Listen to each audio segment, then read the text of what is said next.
On vous a sûrement dit dans votre enfance qu'on a un cœur pour pomper le sang, que les oiseaux ont évolué pour voler, que chaque espèce a sa place dans l'écosystème, ou encore que les animaux cherchent à survivre et à se reproduire. Ces phrases, toutes innocentes soient-elles, sont fausses ou alors trompeuses. Dans cette séquence, j'ai interviewé le philosophe David Olivier sur un sujet méconnu et pourtant fondamental, celui du finalisme en biologie. Pour le dire simplement, le finalisme, c'est prêter des intentions à des entités qui n'en ont pas, comme la nature, les gènes ou encore l'évolution. Et vous allez voir que ce n'est pas simplement du pinaillage, ce finalisme biaise notre vision du monde et sert bien souvent à justifier le statu quo pour de mauvaises raisons. Bref, bon visionnage. Mais grosso modo, ce qu'on apprend à l'école maternelle ou dans les petites classes, dans les crèches même, c'est distinguer les trois catégories. Herbivores, c'est les vaches, les omnivores et les carnivores, c'est les chats et les chiens. Et dans cette distinction, on est en train de confondre euh, ce qui est du descriptif et ce qui est de l'ordre du prescriptif. Euh, Carnivore, moi, la seule définition que je peux dire des carnivores, c'est mange la viande, mange la chair. Quand on me dit ton chien et tu le nourris vegan, mais tu ne dois pas le nourrir vegan parce que c'est un carnivore, la réaction logique, ce serait de dire ben non, c'est pas un carnivore, puisqu'il ne mange pas de viande, il mange vegan, donc c'est pas un carnivore. On va me dire, mais si, regarde, euh, dans la nature, il est carnivore. Oui, d'accord, dans la nature, il est carnivore. Et alors, dans la nature, ça veut dire il mange la viande. Donc, on est constamment en train d'utiliser ces termes comme étant la frontière entre l'être et le devoir être, comme étant le descriptif et à la fois prescriptif. Et on se permet de le faire parce qu'on voit ça comme étant un écosystème, ça fonctionne comme ça. Et donc, carnivore, ça veut dire non seulement qu'il mange de fait les animaux, mais aussi ça veut dire qu'il doit manger les animaux. Euh, et ce qui est remarquable, c'est que cette tripartition, on la met dans la tête des enfants quand ils sont vraiment très jeunes. Alors bon, une chose que j'ai commencé à vouloir mettre en cause de façon plus explicite ces derniers temps, c'est le fait que non seulement les gens parlent comme ça et pensent comme ça, mais que une énorme partie des scientifiques renforce cette vision, je dirais, de jugement de valeur, comme quoi la nature est bonne, etc., par leur utilisation d'un vocabulaire finaliste qui se prétend objectif, qui se prétend darwinien, mais qui, à mon avis, trahit complètement le fond du darwinisme quand ils utilisent un vocabulaire finaliste ou fonctionnaliste aussi, c'est le même, en fait, c'est le même problème euh, de fonctionnaliste disant, par exemple, le cœur est là pour pomper le sang ou les pins sont pour protéger la plante contre les prédateurs et ainsi de suite. Euh, Toute cette façon de parler, à mon avis, n'est pas justifiée à un niveau scientifique biologiste, n'est pas justifiée depuis qu'on connaît Darwin, c'est-à-dire est anti-darwinien, même si Darwin aussi étant à la charnière entre l'ancienne façon de penser et la nouvelle, était souvent utilisait souvent des tournures, des expressions, des concepts qui ne correspondent pas à la réalité de la théorie de la disons à sa théorie de l'évolution, des mécanismes de l'évolution. Et il y a une très grande résistance de la part des biologistes à se départir de ce finalisme.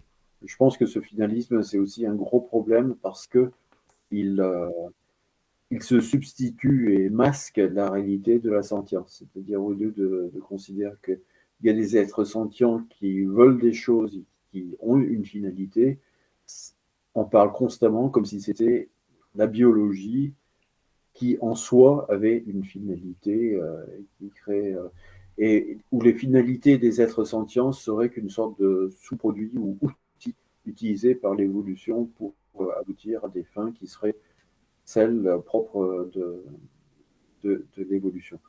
Donc ça, c'est quelque chose sur lequel je travaille actuellement. Après, c'est Voilà. c'est vrai que le langage fonctionnaliste, je sais qu'il y a des biologistes qui l'utilisent plus pour être compréhensible, même si eux le ont intégré que, au fond, par exemple, le cœur n'a pas évolué pour pomper le sang. Il serait plus juste de dire que les organismes qui avaient un cœur qui permettait de pomper le sang avaient sûrement une meilleure fitness, pouvaient répartir mieux les nutriments dans leur corps, dans l'organisme, et donc ils utilisaient mieux l'énergie, et donc ils arrivaient mieux à survivre, à se reproduire. Comme elle faisait que les organismes continuaient à vivre et se reproduisaient encore plus, mécaniquement, ça s'est étendu, ça s'est propagé. Et l'idée que les prédateurs ou les proies ou n'importe quel organisme dans l'écosystème auraient une place, c'est un peu finaliste. Ce qui serait plus juste, ce serait de dire qu'ils ont une niche écologique, ils ont pu se développer dans un endroit particulier de l'écosystème, mais ça ne veut pas dire qu'il y a forcément une place qui leur est attribuée et que cette place doit forcément être prise, sinon on contrevient au projet de la nature. Oui, je pense que, alors, je pense que le langage fonctionnaliste, il est effectivement assez facile à manier. Alors, on va dire, oui, il permet d'expliquer les choses de façon plus claire et compréhensible que de rentrer dans les détails, comme tu as dit, sur l'évolution, les variations qui ont été conservées et celles qui n'ont pas été conservées. Mais qu'est-ce qu'on a gagné? Je veux dire, si j'explique les étoiles dans le ciel en disant il y a un firmament et il y a des petits luminaires qui sont accrochés à ce firmament, c'est beaucoup plus facile à expliquer que d'expliquer le Big Bang, les nuages de gaz, l'accrétion de ces gaz, les disques qui tournent, les galaxies qui se sont formées, et ainsi de suite. Expliquer la réalité, faire une explication réelle, c'est difficile, et en plus, on ne connaît pas tout. C'est-à-dire que ça laisse beaucoup de trous sur comment ça s'est formé. La réalité de la manière dont le cœur est apparu, la réalité, c'est qu'on ne le sait pas. Je veux dire, on sait que c'est apparu, en tout cas si la théorie darwinienne est juste, et je pense qu'elle est juste, on sait que c'est apparu par le fait qu'il y a eu des variations et que certaines ont été conservées plus que d'autres. C'est-à-dire qu'il y a un tri, un crible qui, à chaque instant, a conservé certaines formes et a fait que d'autres ont disparu.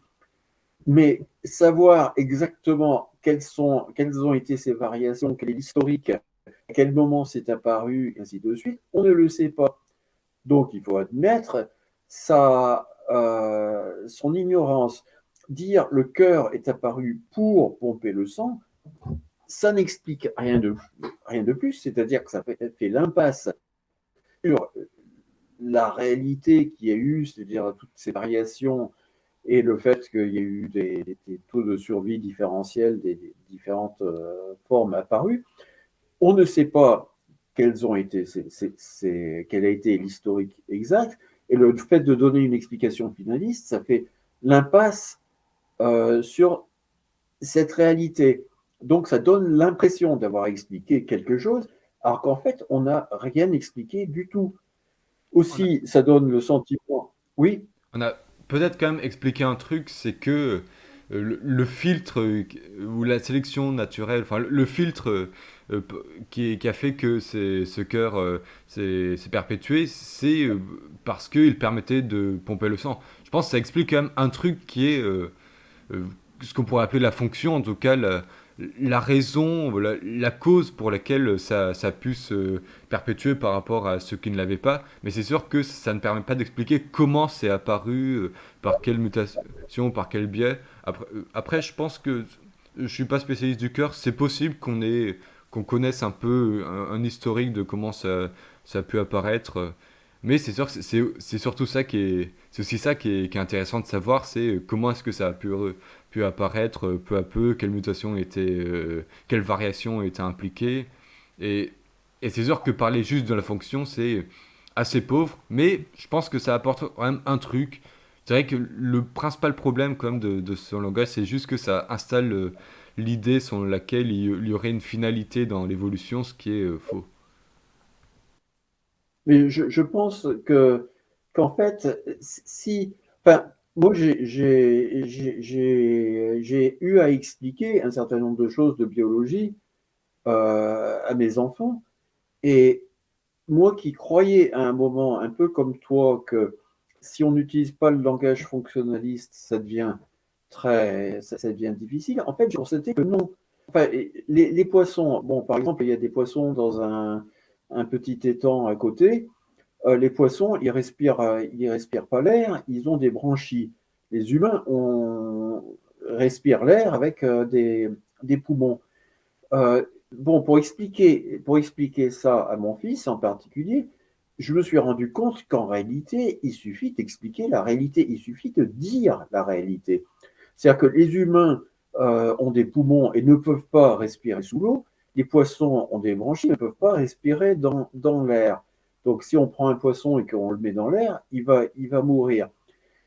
Qu'est-ce que j'aurais apporté de plus si j'avais dit que les poumons sont là pour respirer l'air et que les branchies sont là pour respirer l'eau? J'aurais dit quelque chose de faux, puisqu'il n'y a pas de pour.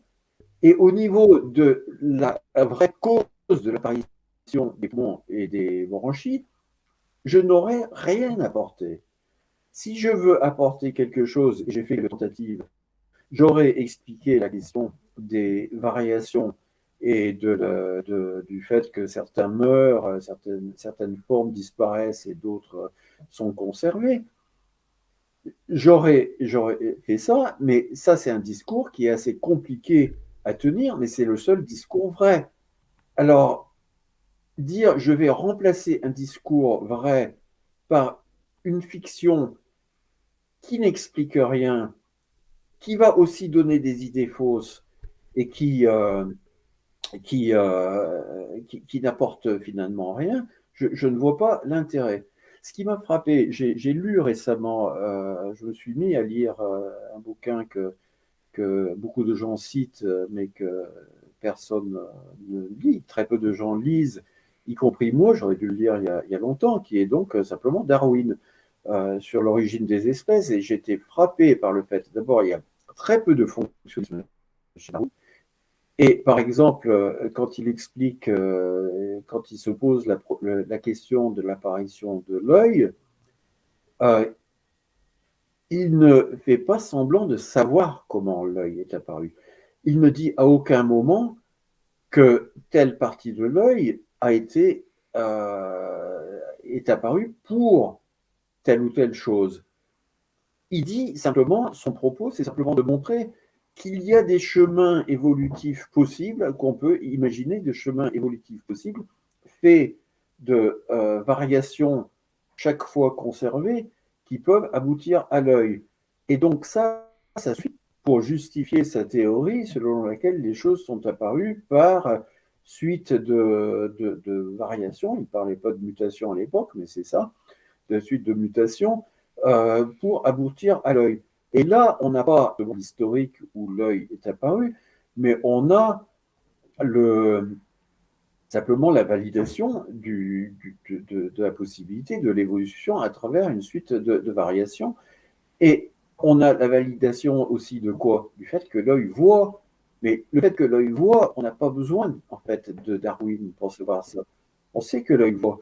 Le fait de dire que l'œil est fait pour voir, ça n'apporte rien de plus. En plus, le fait de dire que l'œil est fait pour voir, si on veut vraiment s'en servir comme thèse qui va nous permettre de faire des prédictions, par exemple, on va dire des choses fausses. On va dire que puisque l'œil est fait pour voir, les terminaisons nerveuses qui recueillent les signaux lumineux vont sortir par l'arrière de l'œil, puisque elles ont recueilli les signaux lumineux, et ensuite elles vont aller vers le cerveau en passant par l'arrière de l'œil. Il se trouve qu'on sait très bien que chez les vertébrés, l'œil des vertébrés est fait d'une façon totalement aberrante, c'est-à-dire que les terminaisons nerveuses ne sortent pas par l'arrière de l'œil, elles se regroupent sur l'avant de la rétine avant de se regrouper et sortir en un seul canal vers l'arrière de l'œil, ce qui nous fait un défaut de vision qui s'appelle le point aveugle de notre œil, qui est quand même un petit défaut au niveau de la possibilité de l'efficacité de l'œil. Et donc, le récit qu'on va faire fonctionnaliste, il va nous amener à faire des prédictions dont un certain nombre vont être fausses. Alors, je pense que effectivement le fonctionnalisme, c'est une tentation parce que ça fait des discours qui sont relativement séduisants et faciles, mais que si on veut vraiment faire de la biologie une science, il faut savoir qu'il y a un certain nombre de discours qu'il faut faire qui ne sont pas. Il faut développer des façons de parler qui seront peut-être pas forcément évidentes, qui demandent un certain effort pour savoir comment parler, comment décrire l'évolution aux enfants et ce genre de choses. Mais voilà, c'est la tâche des sciences de ne pas raconter n'importe quoi et de savoir admettre ces ignorances, le fait qu'on ne sait pas tout, on ne sait pas comment historiquement, effectivement, les yeux sont apparus, donc on admet notre ignorance et ne pas raconter des bêtises. Alors, en plus, cette histoire de fonctionnalisme, en fait, ça permet de faire l'économie de la sentience, c'est-à-dire qu'on a une sorte de pseudo-sentience qui est la nature veut ceci, la nature veut cela, et les gens, ça valide leur envie disons, d'utiliser constamment le paradigme naturaliste qui est que la nature c'est bien, qu'il faut faire ceci et cela. Et comme par hasard, la nature nous donne une position où on n'est pas bouffé par les tigres, mais où nous, on bouffe les herbivores. Voilà, ça valide notre place dans la nature, et ainsi de suite. Le terme place dans la nature, d'ailleurs, est assez rassurant pour nous, alors que Darwin, quand on lit Darwin, il y a une chose frappante aussi, c'est que Darwin est constamment en train de soutenir le darwinisme, donc la mécanique de l'évolution, en mettant en avant les défauts qui sont présents dans le monde animal, le défaut par rapport le fait que les animaux, les plantes ne sont pas optimisés, il y a pas n'aboutissent pas à un optimum, qu'il y a constamment des extinctions. Il met en avant les extinctions comme étant vraiment une réalité inhérente à l'évolution. Extinction veut dire que les choses ne marchent pas bien, alors que s'il y avait autant de finalisme et de fonctionnalisme, il y aurait peut-être un peu moins d'extinction. Et il met en avant le fait, comme ce que j'ai dit par rapport à l'œil des vertébrés qui est mal foutu, on peut dire. Je pense que pour réellement comprendre l'évolution dans la nature, il y aurait à développer des outils mathématiques qu'on ne développe pas tant qu'on voit, tant qu'on raisonne en termes de fonctionnalisme, mais des outils sur, bon, je pense à des termes comme les attracteurs, ce genre de choses-là, c'est-à-dire qu'une certaine évolution non dirigée, non finalisée, va tendre à aller dans certaines directions plutôt que d'autres et aboutir à certains états stables plutôt que d'autres. Et il y a beaucoup de mathématiques que je ne connais pas bien, mais qui ont été développées pour beaucoup de systèmes physiques, et je pense qu'il y aurait été des développements mathématiques spécifiques à faire pour comprendre l'évolution et pour y voir un peu plus clair là-dedans.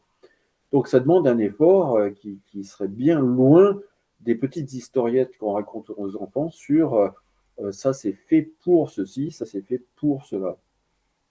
Je pense que le fonctionnalisme, il est vraiment un grand obstacle au progrès de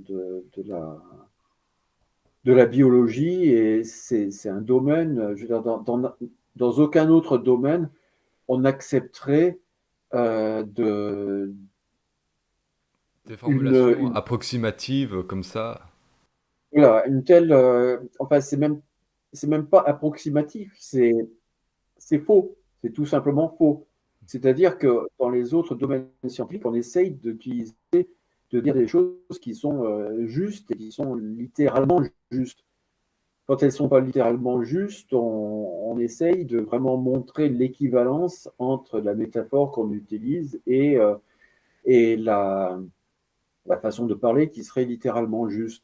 En biologie, on continue à savoir, à dire que le fonctionnalisme n'est pas littéralement juste, mais en même temps, on, on revient constamment à ça. Enfin, on est constamment en train de, je dirais, de courir autour de l'arbre. Un coup, on utilise le fonctionnalisme comme si c'était littéralement vrai. Un coup, on l'utilise comme si c'était qu'une métaphore. Dawkins, par exemple, il fait ça constamment quand il demande qu'est-ce que nous sommes, et sa réponse, donc dans son célèbre livre Le gène égoïste, il dit nous sommes des robots, des machines à survie pour les gènes. Et là, il se met à dire un paquet de stupidités, y compris dans le cadre de sa propre théorie, et il le dit comme si c'était une vérité littérale. Nous sommes des machines à survie pour les gènes, alors qu'il sait très bien que ça n'est pas possible. À d'autres moments, il dit non, ce n'est qu'une métaphore, mais si c'était vraiment qu'une métaphore, il ne se permettrait pas de dire ça, quoi. Tu disais tout à l'heure que en mettant du finalisme dans l'évolution ou dans la nature, on avait tendance à occulter celle des individus. Et c'est vrai que ça me rappelle de certains de mes cours en éthologie, sciences du comportement animal. Enfin, en fait, on parlait des fonctions d'un comportement, mais en mélangeant un peu la fonction que ça aurait pour l'individu et la fonction que ça aurait dans le cadre de l'évolution. Et il y avait un énorme flou qui faisait que on faisait un peu paraître que ce que veulent les animaux, c'est forcément la reproduction et la survie. Alors que peut-être que si ça se trouve, il y a beaucoup d'animaux qui n'en ont rien à faire de la reproduction. Peut-être qu'ils ne savent même pas qu'ils ont des descendants. Je pense à ceux qui n'observent pas les descendants. Ils vont juste agir de telle façon. Pour eux, peut-être de leur point de vue, ils vont mener une vie, ils vont trouver des aliments, ça va leur plaire. Parfois, ça va un peu moins leur plaire et ils vont se reproduire et sans forcément qu'ils aient une conscience. Ah oui, tiens, je vais propager mes gènes. Enfin, même on peut le dire, ils ont certainement pas la conscience de propager les gènes et à mon avis, beaucoup n'ont même pas la conscience de propager les descendants. Et en faisant ce langage fonctionnaliste en disant ils font ça pour propager leurs gènes, dans une stratégie reproductive, ça peut faire penser que leur but à eux, c'est de se reproduire et que finalement, les animaux sont avant tout des individus dont l'intention première, c'est de se reproduire et de survivre, alors que c'est peut-être pas fort. À mon avis, ça peut donner une vision biaisée de la psychologie des animaux. Oui, tout à fait. Tout à fait. Quand, quand je fais remarquer, par exemple, que les animaux, la plupart du temps, s'accouplent par désir de s'accoupler, on me répond non, c'est le désir de reproduction. Par rapport à la chasse, par exemple, je pense que beaucoup d'animaux prennent plaisir à chasser. Ça se voit avec les chats. Enfin, je veux dire, tout le monde sait que les chats, ils aiment bien courir après, y compris des souris mécaniques. Ils ont un certain nombre de réflexes et de comportements qui font qu'ils aiment bien un certain nombre de situations. Je pense que le plaisir qu'éprouvent les chasseurs humains à chasser, c'est quelque chose qui est éprouvé par énormément d'animaux, ce qui ne le justifie pas. Mais je veux dire, on dit toujours, oui, les loups, ils ne chassent que par nécessité pour survivre. Je ne suis même pas sûr que les loups aient vraiment conscience du fait que s'ils ne mangent pas, ils vont mourir. Ils aiment bien manger, ils ont faim, et quand ils ont très faim, ils ont encore plus envie de manger, et donc ils vont encore plus être stimulés à chasser, en plus de Enfin, ce serait quand même étonnant que l'évolution ait amené les animaux à devoir faire des activités pour des buts abstraits euh, et pas par plaisir. On sait très bien que la sexualité chez les humains, c'est quelque chose, c'est une histoire de plaisir. C'est pas une histoire de reproduction. Et je vois pas pourquoi ça serait différent. Alors, on fait vraiment les animaux comme des robots télécommandés par la volonté des gènes, par les buts de la nature. C'est un bon exemple où le fonctionnalisme annule et masque la, la réalité de la sentience. Il y aurait vraiment des choses à étudier. Est-ce que les animaux ont conscience de leur progéniture et est-ce qu'ils ont conscience qu'ils peuvent mourir? Ça sont de vraies questions. Et tant qu'on n'a pas pu répondre à ces questions, on peut pas dire qu'ils font ça pour se reproduire ou pour survivre. Et d'ailleurs, c'est sûrement la même chose chez beaucoup d'humains. Oui, oui, oui, tout à fait, oui.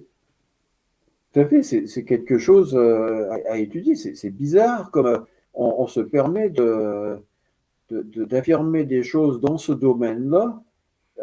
C'est comme si les affirmations qu'on fait sur les motivations psychologiques des animaux n'avaient aucune importance. On peut se permettre de raconter n'importe quoi.